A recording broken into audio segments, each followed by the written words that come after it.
प्रिय आत्मा, मैं हूं कृष्ण, तुम्हारा सखा, तुम्हारा मार्गदर्शक, तुम्हारा रक्षक। और आज मैं तुम्हें तुम्हारे जीवन का एक ऐसा रहस्य बताने आया हूं जिसे जानकर तुम्हारा दिल हल्का हो जाएगा। तुम्हारी आंखों से आंसू तो बहेंगे, लेकिन वो आंसू दर्द के नहीं, कृतज्ञता के होंगे। तुम सोचते हो ना, क्यों मेरे साथ ही इतना संघर्ष हुआ, क्यों बार बार मुझे खोना पड़ा, क्यों जिनसे मैं प्रेम करता था वही मुझे छोड़ गए, क्यों मेरी मेहनत के बाद भी मुझे सफलता देर से मिली, क्यों मैं इतना अकेला महसूस करता हूं। मैं जानता हूं तुमने कई बार मुझसे ये सवाल मन ही मन पूछे हैं, कभी रोते हुए, कभी गुस्से में, कभी टूटकर। लेकिन आज मैं तुम्हें सच बताने आया हूं। तुम्हारे जीवन का हर दुख और हर सुख मेरी योजना का हिस्सा था। दुख क्यों दिए गए? देखो प्रिय, जब एक लोहार लोहे को धारदार तलवार बनाता है तो पहले वह उसे आग में डालता है, फिर हथौड़े से बार बार मारता है। आग की जलन और हथौड़े के वार तलवार के लिए यातना है, लेकिन बिना इन यातनाओं के वो कभी धार नहीं पा सकती। तुम्हारे दुख भी वैसे ही थे। हर आंसू ने तुम्हें मजबूत किया, हर धोखे ने तुम्हें सिखाया कि किस पर भरोसा करना है और किस पर नहीं। हर हार ने तुम्हें आगे जीत के लिए तैयार किया। हर खोना तुम्हें भीतर से खाली कर रहा था, ताकि मैं उसमें अपनी कृपा और आशीर्वाद भर सकूं। सुख क्यों दिए गए? तुम्हें लगता होगा दुख तो किसी को भी सहने पड़ते हैं, लेकिन मेरे सुख इतने कम क्यों थे? सुनो, तुम्हें सुख मैंने इसलिए दिए थे ताकि तुम्हें पता चले कि मैं हमेशा तुम्हारे साथ हूं। तुम्हारे जीवन के छोटे छोटे खुशियों के पल मेरे प्यार के संकेत थे। कभी वो तुम्हारी मां की मुस्कान थी, कभी किसी दोस्त का सच्चा साथ, कभी अचानक आई कोई अच्छी खबर। ये सब मैंने भेजा था ताकि तुम्हें याद रहे कि अंधेरा चाहे कितना भी गहरा हो, रोशनी हमेशा लौटती है। तुम्हारी गलतियां भी योजना का हिस्सा थीं। तुम सोचते हो, काश मैंने वो गलती ना की होती, काश मैं उस रास्ते पर ना गया होता। लेकिन प्रिय, तुम्हारी गलतियां भी मेरी योजना का हिस्सा थीं, क्योंकि वही गलतियां तुम्हें अनुभव देती हैं। तुम्हें गिराकर ही मैंने तुम्हें चलना सिखाया, तुम्हें खोकर ही मैंने तुम्हें पाने का मूल्य सिखाया, तुम्हें अंधेरे में डालकर ही मैंने तुम्हें रोशनी की पहचान दी। तुम अकेले नहीं थे। कई रातें थीं जब तुम रोते रोते सो गए, कई सुबहें थीं जब तुम्हारा मन हार मान चुका था। लेकिन क्या तुम्हें पता है, हर बार जब तुम टूटे मैं तुम्हारे पास था। तुमने मुझे नहीं देखा, लेकिन जब तुम अकेले सड़क पर चल रहे थे मैं तुम्हारे साथ चल रहा था। जब तुमने सिर झुकाकर कहा अब मुझसे नहीं होगा कृष्ण, तब मैंने तुम्हारे कंधे पर हाथ रखकर कहा तुम कर सकते हो, क्योंकि मैं तुम्हारे साथ हूं। आज से अपने अतीत को कोसना बंद करो। हर दुख, हर सुख, हर घटना सब एक बड़ी दिव्य तस्वीर का हिस्सा है जिसे सिर्फ मैं देख सकता हूं। तुम्हारा काम बस इतना है कि मुझ पर भरोसा रखो, क्योंकि मैं जानता हूं कब तुम्हें गिराना है, कब संभालना है, कब खाली करना है, कब भरना है, कब छीनना है, कब देना है। और ये सब तुम्हारे भले के लिए है। तुम सोचते हो कि जीवन बस अतीत का जोड़ और वर्तमान की घटनाएं हैं, लेकिन सच्चाई यह है कि तुम्हारा भविष्य भी उतना ही मेरे हाथों में है जितना तुम्हारा अतीत था। जैसे एक मूर्तिकार पत्थर को तराशते समय पहले से जानता है कि अंतिम मूर्ति कैसी दिखेगी, वैसे ही मैं भी तुम्हारे जीवन की मूर्ति गढ़ रहा हूं। आगे आने वाले संघर्ष भी वरदान होंगे। तुम्हें लग सकता है कि अब बस सुख ही आना चाहिए, लेकिन याद रखो, मैं कभी तुम्हें कमजोर नहीं बनने दूंगा। कभी कभी मैं तुम्हें एक और परीक्षा में डालूंगा, क्योंकि मैं जानता हूं कि तुम्हारे भीतर एक असीम शक्ति छिपी है, जिसे बाहर लाने के लिए थोड़ा और दबाव जरूरी है। जैसे बीज को अंकुर बनने के लिए मिट्टी फाड़नी पड़ती है, वैसे ही तुम्हें भी अपने आराम के खोल से बाहर आना होगा। ये संघर्ष तुम्हें थकाएंगे नहीं, ये तुम्हें ऐसा बनाएंगे कि कोई भी तूफान तुम्हें हिला न सके। हर मुलाकात और बिछड़ना नियति है। कभी कोई इंसान तुम्हारे जीवन में आएगा और तुम्हें लगेगा यही तो वो है जो हमेशा मेरे साथ रहेगा, लेकिन हो सकता है कुछ समय बाद वो चला जाए। तुम टूट जाओगे, सोचोगे अगर उसे खोना ही था तो भगवान ने उसे मेरी जिंदगी में भेजा ही क्यों? मैं तुम्हें बताता हूं, कुछ लोग तुम्हारी जिंदगी में सिर्फ एक सबक सिखाने आते हैं। कुछ तुम्हें हंसाने, कुछ तुम्हें रुलाने और कुछ तुम्हें तुम्हारे असली रास्ते की ओर धकेलने आते हैं।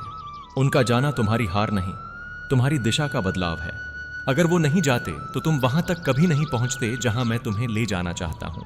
मेरी योजना में कोई गलती नहीं, तुम्हें कभी कभी लगेगा कि मैंने तुम्हारे साथ अन्याय किया है, लेकिन जो अभी तुम्हें अन्याय लगता है, कल वही तुम्हें वरदान लगेगा। आज जो दरवाजा मैंने तुम्हारे लिए बंद किया है, कल वही तुम्हें सही जगह पहुंचाएगा।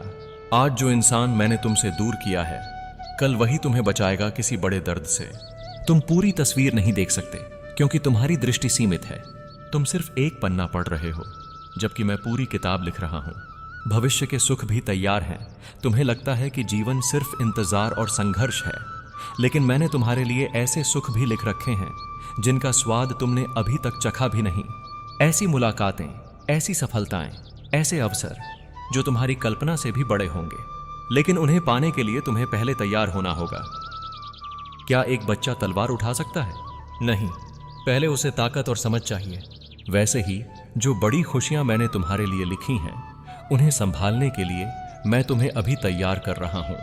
भरोसा बनाए रखो, कभी तुम सोचोगे, कृष्ण, मुझे लगता है मैं और नहीं चल सकता, और मैं कहूंगा, बस एक कदम और प्रिय, बस एक कदम और, क्योंकि मैं जानता हूं उस एक कदम के बाद तुम्हारी मंजिल है। याद रखो, तुम्हारे जीवन का हर दुख और हर सुख अतीत में भी मेरी योजना था, वर्तमान में भी मेरी योजना है, और भविष्य में भी मेरी योजना रहेगा। आज मैं तुम्हें एक और रहस्य बताना चाहता हूं। दुनिया को देखने के दो तरीके होते हैं, एक तुम्हारी सीमित दृष्टि से, दूसरा मेरी असीम दृष्टि से। तुम सिर्फ वही देखते हो जो सामने घट रहा है। तुम्हें वही सच लगता है जो इस पल तुम्हारी आंखों के सामने है। अगर आज दुख है तो तुम्हें लगता है सब खत्म हो गया। अगर आज खुशी है तो तुम्हें लगता है अब यही हमेशा रहेगा। लेकिन प्रिय, ये दृष्टि बहुत छोटी है। तुम एक पहाड़ की तलहटी में खड़े हो, जहां से तुम सिर्फ कुछ कदम दूर तक देख सकते हो। तुम्हें नहीं पता आगे मोड़ के बाद घाटी है या रास्ता और ऊंचा होगा। मैं उस पहाड़ की चोटी पर खड़ा हूं। मैं पूरी घाटी देख सकता हूं, हर मोड़, हर चढ़ाई, हर उतराई। मुझे पता है कहां तुम्हें रुकना है, कहां तुम्हें दौड़ना है, और कहां तुम्हें ठहर कर आसमान को देखना है। मैं देख सकता हूं कि आज जो तुम्हें रुकावट लग रही है, वो आगे जाकर तुम्हें एक बड़े खतरे से बचाएगी। मैं देख सकता हूं कि आज जो तुम्हें खोना पड़ा, वो कल तुम्हें कुछ और बेहतर पाने का रास्ता देगा। जब तुम मेरी दृष्टि से देखने लगते हो, जब तुम मुझ पर भरोसा करके अपनी दृष्टि छोड़ देते हो, तब तुम्हारा डर खत्म हो जाता है। तुम जान जाते हो कि अगर मैं तुम्हें आग में डाल रहा हूं तो सिर्फ इसलिए कि उस आग के बाद तुम्हारा रूप स्वर्ण जैसा हो जाए। तुम समझ जाते हो कि अगर मैं तुम्हें किसी से दूर कर रहा हूं तो इसलिए कि आगे चलकर वही रिश्ता तुम्हें जख्मी कर देता। तुम मान लेते हो कि हर ठोकर, हर मोड़, हर देर एक दिव्य योजना का हिस्सा है।